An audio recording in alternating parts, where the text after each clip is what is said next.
Shalom. Oh, que l'Éternel nous bénisse et nous fasse grâce en ce jour. Et bien aimé, l'Afrique a été bouleversée. Ou même l'Afrique est bouleversée. Ces derniers temps-ci, nous avons vécu un phénomène, surtout précisément en Côte d'Ivoire. Nous avions appris la mort de ce jeune homme si célèbre, si talentueux, qui a secoué le monde au travers de sa musique, de ses danses, mais seulement qui a terminé sa course plutôt à l'âge de 33 ans. Il est mort très jeune. Très très jeune. Mais pourquoi?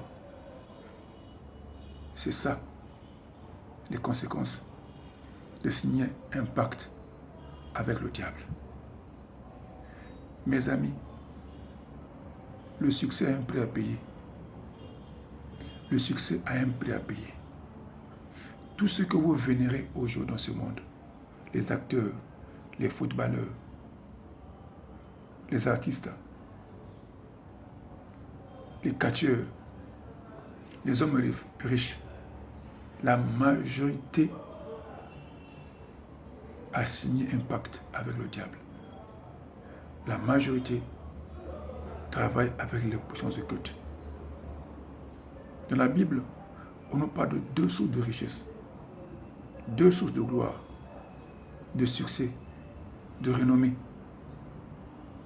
Deux sources. La première, le diable. Même le diable s'est approché de Jésus pour lui proposer la gloire. Mais une condition, il demande à Christ de l'adorer. Le diable se donne la gloire, il donne la renommée, les richesses et le succès. Deuxième source, c'est Dieu. Dieu aussi fait prospérer. Dieu aussi élève. Dieu donne la réputation et la grandeur. Il a dit à Abraham, Jean chapitre 12, verset 1, je rendrai ton nom grand. Donc Dieu aussi peut nous rendre grands. Mais, constat fait aujourd'hui, les hommes aiment la facilité. Les hommes ne veulent pas souffrir, mais ils aiment la facilité. Voilà pourquoi aujourd'hui, beaucoup de personnes préfèrent avoir signé un pacte avec le diable. Arafat était grand. D'après vous les hommes, vous qui le suivez, était célèbre et puissant. Mais seulement, il avait un côté caché. C'est qu'il était un agent du diable. Il a signé un pacte avec les puissances de culte. Et regardez seulement son apparence. Comment il s'habillait, les tatouages dans son corps, les bas qu'il portait. Ces choses, ne vous posez pas à réfléchir. Ce garçon avait vendu son âme à Satan pour atteindre une telle dimension, un tel niveau. Pour vous, ou pour nous peut-être, sa mort est brusque. Mais pour lui, c'était normal parce qu'il savait que le prix du succès, c'est la mort. Mes amis, dans Jean 10, c'est Christ qui parle là-bas. Il dit là-bas, le voleur ne veut que pour égorger, détruire et tuer. Voilà le ministère de Satan. C'est égorger, détruire et tuer. Quelle que soit la renommée qu'il peut vous donner, la gloire, les richesses, mais fin de fin, il va vous tuer. Et ensuite, lorsque quelqu'un signe un pacte avec le diable, il y a une chose, que c'est qu'il fait 4 générations. Donc, Arafat est parti. Mais le sang qu'il a, avec lequel il a signé ce pacte-là, c'est le même sang que portent ses enfants et porteront ses petits-fils et ses petits-fils. Donc, 4 générations seront condamnées et consacrées à Satan parce que Arafat a signé un pacte avec le diable. Mes amis, voilà le prix du succès. C'est ça. Vendre son âme à Satan. La Bible dit, quel serait-il un homme de gagner tout le monde et il paie son âme? Tu vois, il a tout gagné, l'argent, la gloire, les femmes, le succès. Mais seulement son âme appartient à Satan. Aujourd'hui, vous avez écrit sur les réseaux sociaux, perd son âme. L'âme d'Arafat n'est pas en paix. Son âme est troublée et tourmentée. La Bible dit, le d'Ésaïe, il n'y a pas de paix pour le méchant. Il ne connaîtra jamais la paix. Parce que étant en vie, il n'a pas connu Jésus. Car c'est Christ qui donne la paix. Mais de son vivant, il a donné le diable, a vénéré Satan. Il était parmi les grands écoutés de ce monde. Et cet homme-là, pour atteindre cette dimension, il a tué des hommes. Il a versé le sang. Il a sacrifié des vies. Et aujourd'hui, le sang qu'il a versé, les personnes qu'il a sacrifiées, le Seigneur va lui demander compte de tout ce sang qu'il a versé. Mes amis, et vous qui l'avez suivi, vous avez suivi un sataniste. Vous avez suivi un agent du diable qui vous a fait danser, n'est-ce pas? Mais qui va aussi envoûter et sacrifier aux enfants.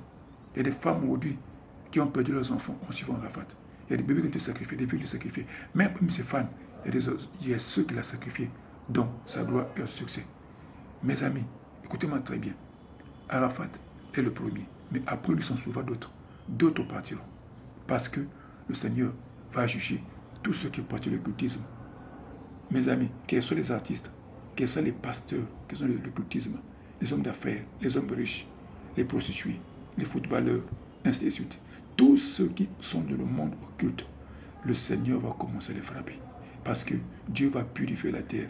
On élimine sur terre tous ceux qui commettent l'iniquité, qui commettent le mal, surtout ceux qui pratiquent le cultisme. Mes amis, répondez-vous, vous qui me suivez maintenant là, si vous avez de l'argent sale, parce que on peut vous acclamer par les hommes, mais au fond de vous, vous savez qui vous êtes. Il y a deux personnes sur la terre qu'on ne peut pas tromper. Pour une personne, votre conscience. Vous ne pouvez jamais tromper votre conscience. Vous savez ce que vous êtes. Et vous connaissez la source de votre richesse. Deuxième personne, Dieu. On ne peut pas se moquer de Dieu. Et le mensonge n'a que deux ennemis, le temps et Dieu. Le temps d'Arafat est arrivé et Dieu a permis qu'il meure. Il est mort parce qu'il n'a pas voulu connaître Dieu. Il a préféré servir le diable et le diable a pris son âme. Mais pour vous, il y a encore du temps.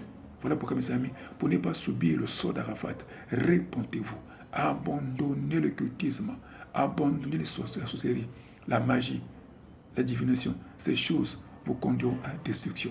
Et aujourd'hui, j'ai vu qu'on a fait une messe de requiem au stade pour cet homme, pour Arafat. Mais de son vivant, est-ce qu'il part à l'église? Il est mort dans le péché. Mes amis, cette messe de requiem n'aura pas d'effet, parce que Dieu ne pardonne pas les morts, mais pardonne les vivants. Et son âme est allée dans le tourment, le lieu réservé aux personnes qui meurent sans Christ. Il est tourmenté, il souffre là où il est. Il est dans le feu. Il n'est pas encore en enfer, mais il souffre encore de le tourment. Il est encore là-bas en train de souffrir. C'est un avant-goût de l'enfer, le lieu réservé à ceux qui meurent sans connaître Jésus. Voilà là où il passe en l'éternité. C'est en enfer. Voilà sa destinée finale. Pourquoi? Parce qu'ayant vécu sous terre, il a préféré vénérer Satan et non connaître le véritable Dieu. Mes amis, je vous mets en garde en me suivant sur cette vidéo. Répondez-vous. Répondez-vous. Car Dieu va commencer à purifier la terre. Il va éliminer tous ceux qui versent le sang humain pour s'enrichir. Mes amis, si vous avez compris ce message, donnez votre vie à Christ. Christ étend sa main. Il vous appelle, il vous invite. Venez à moi, vous tous qui êtes fatigués et chargés, et je vous donnerai du repos. Si vous m'avez suivi, mes amis, faites comme je vous le dis. Donnez votre vie à Christ et vous serez sauvés. Quel que soit le mal que vous avez commis, le sacrifice que vous avez offert à Satan, si vous répondez aujourd'hui, mes amis, Dieu vous pardonnera et vous libérez de l'emprise de Satan. Mais si vous ne le faites pas, il sera trop tard et vous allez subir plutôt le même sort qu'Arafat. Là où il est, il souffre. Là où il est, il regrette. Mais c'est trop tard. Parce que ceux qui iront dans ces lieux-là, il n'y aura pas de grâce pour eux, ni de pitié. Parce que Dieu ne pardonne pas les morts, Dieu pardonne ceux qui sont en vie. Étant en vie, faites le tout de connaître le Seigneur. Soyez bénis au nom de Jésus-Christ. Amen.